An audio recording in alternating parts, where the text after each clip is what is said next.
fait, on est dans un monde en mutation. C'est vrai que les crises dans nos pays occidentaux, on a tendance à les vivre comme une rupture entre un passé glorieux et optimiste, et puis d'un seul coup un avenir qui est sombre et anxiogène. En Chine, il y a un idéogramme qui est Weiji, qui symbolise les crises, et qui veut dire à la fois source d'opportunités et source de danger. Et en fait, ce monde, qui est donc du coup un monde en mutation, qui est un monde en changement, l'est essentiellement, en tout cas il y a une accélération forte liée aux nouvelles technologies de l'information, de la communication, Internet et les réseaux sociaux, qui ont généré 4 facteurs importants, que sont l'hyperconnexion, le fait qu'on soit connecté à tous, à tout moment, à tout endroit, l'uber-information, on est abreuvé d'informations sur Internet, tout le monde produit de l'information, les individus, l'ultra-transparence et puis l'immédiateté. Ces 4 facteurs ont généré une formidable accélération des processus de transformation économique, sociaux, politiques, technologiques. Et de ça, il résulte 2 choses importantes. D'un côté, un monde fortement imbriqué et interdépendant, où 2 images que sont la théorie du papillon capable de générer des cataclysmes à l'autre bout de la planète, et puis l'autre, celle du colosse au pied d'argile, n'ont jamais été aussi réelles et prégnantes dans le monde, en tout cas économique. On a vu disparaître un certain nombre d'entreprises, Kodak, BlackBerry, Lehman Brothers, Virgin Megastore, et puis la liste pourrait être malheureusement plus longue. Ça, c'est le premier facteur. Le deuxième facteur important, c'est l'explosion des frontières. Traditionnellement, jusqu'à des temps encore récents, les entreprises avaient leur territoire, avec leur univers de concurrence, et finalement ça bougeait assez peu.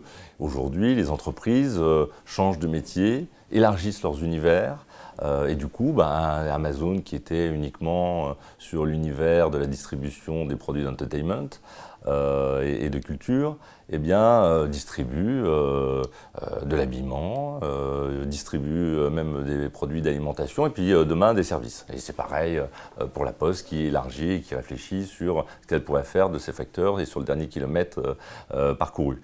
Donc, on a effectivement une forte imbrication d'un côté, des territoires qui bougent avec une espèce de guerre contre tous, et puis par ailleurs, le consommateur a lui aussi profondément changé. Pour prendre plusieurs exemples, l'achat radin, c'est devenu aujourd'hui l'achat malin. Un consommateur qui ne comparerait pas sur Internet serait tellement iconoclaste qu'il du coup, il serait regardé bizarrement socialement. Ça, c'est un épiphénomène. L'autre, plus profond, c'est que le consommateur, aujourd'hui, il s'exprime, il interpelle les marques, il les note, il les commente, il les dénigre, il est capable aussi de les recommander, donc c'est une nouvelle force sur laquelle peuvent s'appuyer les marques. Puis enfin, il est un formidable terreau d'innovation et de création dans son propre univers, et parfois plus que les entreprises. Il loue, échange, partage ses biens, ses services, ses compétences. Il est capable de financer aujourd'hui des projets qui lui portent à cœur. Et donc, la combinaison à la fois de ce monde économique et de ce consommateur qui a profondément évolué contraint les entreprises à s'adapter et à être en veille de ce monde qui bouge et qui change à vitesse, comme on l'a vu, grand V. Donc dans ce monde qui bouge, effectivement, les entreprises doivent, pour assurer leur pérennité, s'adapter et écouter ce monde qui est à la fois porteur d'opportunités créatrices, mais aussi de dangers totalement destructeurs. Et ça veut dire quoi? Ça veut dire être en capacité d'écoute du marché, des tendances, des nouveaux signes, pour pouvoir nourrir leur stratégie, revisiter éventuellement leur mission, et donc assurer un développement qui soit pérenne. Donc la question qui se pose, c'est comment faire pour innover de manière pertinente, efficace et assurer son avenir. Et chez Innovative Way, à notre sens, il y a 4 piliers importants. Le premier de ces piliers, c'est l'observation éclairée du monde qui nous entoure. Alors éclairé au sens où ça me donne une vision, et ça nourrit en tout cas ma vision de l'avenir. Alors pour ça, je peux appeler des prophètes, des prédicateurs, des prospectivistes, des cabinets de tendance avec leurs stars, ou des plateformes qui vont crowdsourcer l'information. Nous, effectivement, c'est le choix qu'on a fait avec Sun Sun Sun, de prendre une communauté d'éclaireurs, un peu plus de 1000 aujourd'hui, à travers le monde, qui vont pouvoir embrasser toute la richesse du monde et tous les univers. Donc ça, c'est le premier pilier. Le deuxième pilier, et non des moindres, c'est pouvoir mettre toutes ces innovations, ces tendances repérées, ces signaux forts et ces signaux faibles au regard de grands courants de fond de la société. Des courants démographiques, par exemple le vieillissement de la population, le taux par exemple de foyers monoparentaux, 43% aujourd'hui de foyers qui sont composés d'un seul adulte au foyer. Donc ça change les choses sur la manière, sur le rapport aux marques, sur le rapport à ma consommation et sur beaucoup de rapports.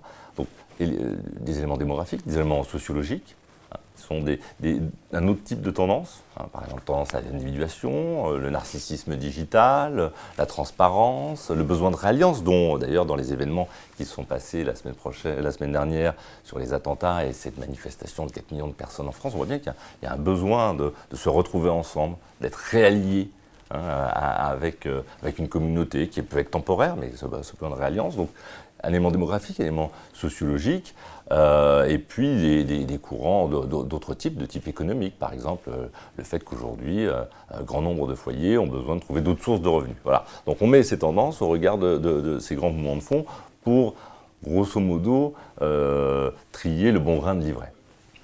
Le troisième pilier qui nous semble essentiel, peut-être parce qu'effectivement nous faisons des études marketing et que nous interrogeons régulièrement le consommateur, c'est d'être en veille des insights. Alors, un insight, c'est quoi ? C'est une tension entre d'un côté des envies, des désirs, des attentes, des besoins, et puis de l'autre côté, une forme d'incapacité ou une difficulté à réaliser ces désirs en raison de facteurs divers.